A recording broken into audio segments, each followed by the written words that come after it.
The slaughter of Armenian Christians in Nagorno-Karabakh is already happening. It's already happening. The beheading of Armenian Christians by Azeri soldiers, it's already been happening. It's already taking place. There were two videos. Each one shows an Armenian man being beheaded.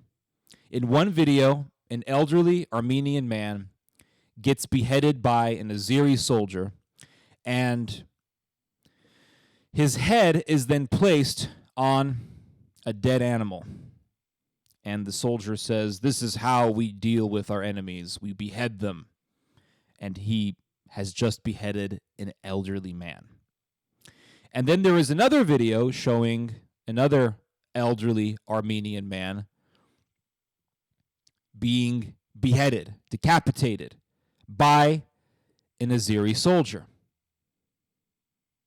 And in one video, you can see a soldier holding up a knife, and he hands the knife to another soldier who then beheads an elderly Armenian man. And this is happening in Nagorno-Karabakh, which is where all of the fighting was taking place between the Azeris and the Armenian soldiers, Armenian troops. And Azerbaijan is a Turkish-backed state. Azerbaijan is a Turkish-backed state. It's basically an extension of Turkey. I mean, Azeris consider themselves to be the same as people in Turkey, and they speak pretty much the same language as those in Turkey. And so Turkey tried to exterminate all of the Armenians during the First World War, and now they're trying to resume from where they left off. That is what's happening. And I knew that this sort of thing was going to take place. And you don't have to be a genius to predict things like this. It's very, very obvious. This is the problem with people. People think, well, that was old Turkey. That was like 100 years ago, guys. Turkey's so much different now. It's modern. They have big hookah bars. There's like a lot of young, vibrant energy in the streets of Istanbul and Ankara. It's such a wonderful, wonderful place. You can't even make these sorts of like judgments. You can't judge a country by the actions that its grandparents and great-grandparents did in the past. It's like 100 years ago. You can't really do that. Yes, you can.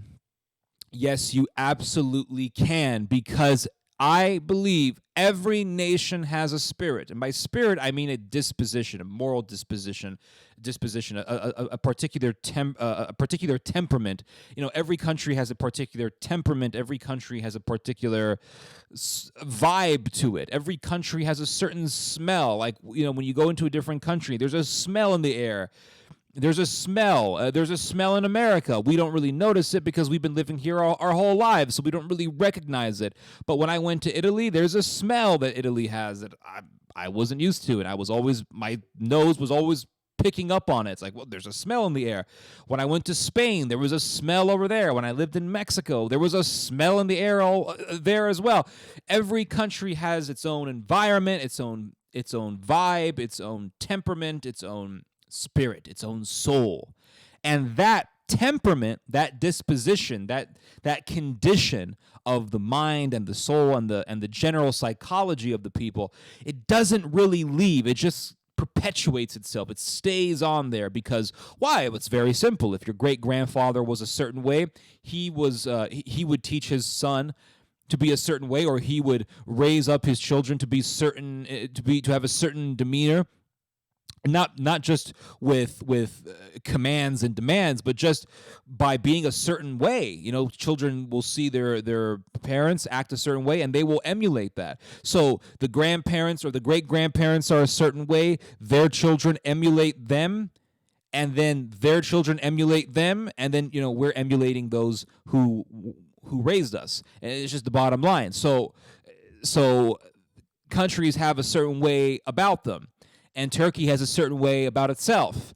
So when people say things like, well, that was 100 years ago, who really cares? Tribal hatred, ethnic tensions, hatred for your neighbors, one nation hating another nation that lives right next to it. Like all these things, they don't really go away. They just don't go away. America had a war with Mexico, and yes, we have very good diplomatic and commercial relations with Mexico, but we still have tensions with Mexico nonetheless. It still happens from time to time. Like, these things just don't go away. China and Japan had 2 wars against each other, and to this day, the Japanese and the Chinese don't like each other, and they both have claims over maritime territory, over freaking boulders and rocks sticking out of the ocean. They're still arguing they're still arguing over these things. The Russians had 2 wars with the Japanese as well, and the Russians and the Japanese still have tensions over, who controls the Sakhalin, who controls the Kuril Islands. These things just don't go away. They don't go away. The Flemish and the Wallonians don't like each other. The Wallonians speak French. The Flemish speak Dutch. And they don't like each other. And that's going to be the case for a very, very long time. Well, until, unless like the world ends tomorrow or, in the next few years or whatever, it's going to be like that for a very long time. The Arabs and the Iranians, they don't like each other. And, the Arabs invaded Persia, and the Arabs took it over, and the Arabs and the Persians, to this day, they hate each other. So Turkey hating Armenians, doesn't matter if it was 100 years ago. And even if it, so what if it happened a long time ago? Because you tried to genocide those people. The Turks tried to genocide those people. That's a huge move. That is a violent, evil move. And the fact that the Turks to this day still deny it tells us that the hatred is still visceral and still very much so alive. It's ever present. So, of course, Azeri soldiers are going to be murdering Armenians because the Azeris and the Armenians have been neighboring enemies for a long time, a very long time. And the Azeris have been very close allies to Turkey for as far as I know since the First World War. And, even before that, they were close because Azeris, ethnically speaking, are the same people. Linguistically speaking, they speak pretty much the same language as people in Turkey. So that's the whole thing.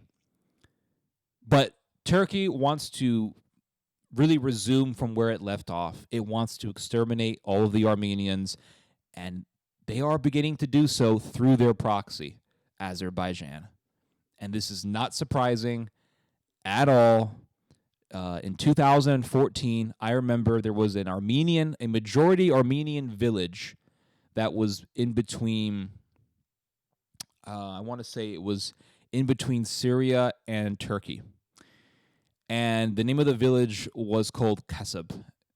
And there were a whole bunch of ISIS fanatics, ISIS terrorists, who went to this village and they butchered dozens of Christians. I think they butchered like 75 Christians. I want to say most of them were ethnically Armenian. Who was backing ISIS? Who was one of the biggest backers, if not the biggest backer of ISIS? It was Turkey. And ISIS, Turkey's proxy, murdered those Armenians. So Turkey butchering Christians, it's already happening. Turkey has already been killing Christians in a small scale, but nonetheless still killing Christians. And this really gives us a sense as to what is to come. This is just a sample of what is to come because the Turks want to finish the job.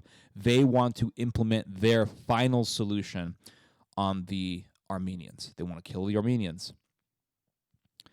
And Azerbaijan, remember, Azerbaijan defeated Armenia in Nagorno-Karabakh. Now they say, well, Nagorno-Karabakh is not Armenia, and this was a war between ethnic Armenians and the Azeri military. But still, Nagorno-Karabakh, under its de facto government, was really a satellite state for Armenia. So it was a war between Armenia and Azerbaijan. And as Azerbaijan won, and then the Azeris told the Armenians in Nagorno-Karabakh, okay, you guys have to leave. Like, the Azeris are coming. Now, technically, the Armenian, and this is the kind of thing that I was hearing. The Azeris pretty much told the Armenians to leave implicitly, not explicitly. Like the Azeris didn't say, well, you all have to leave, but by their very military presence, by the fact of Azerbaijan taking those territories, basically telling the Armenians, you have to leave. This is your moment of defeat. You have to go. But I was hearing, well, technically Armenians don't have to leave. They can stay. So why are they leaving? Maybe it's just anti-Turkish racism. It's like, no, they had to leave. They had no choice. They really had no other choice. I mean, they did have a choice, right? They could have stayed, but there would have been a lot of problems. But look, these two elderly men who were beheaded, they refused to leave. These were two Armenians who didn't want to go. No, we're not leaving. And technically, legally, they were allowed to stay there. But they were murdered. Why? Because of anti-Christian fanaticism and also just pure tribalistic racism. They're Armenians, they're Christians, they need to die. This is why the Armenians left. This is why Armenians left by the tens of thousands. This is why. They had no choice because they knew crap like this was going to happen. Azeri soldiers would kill people, murder people.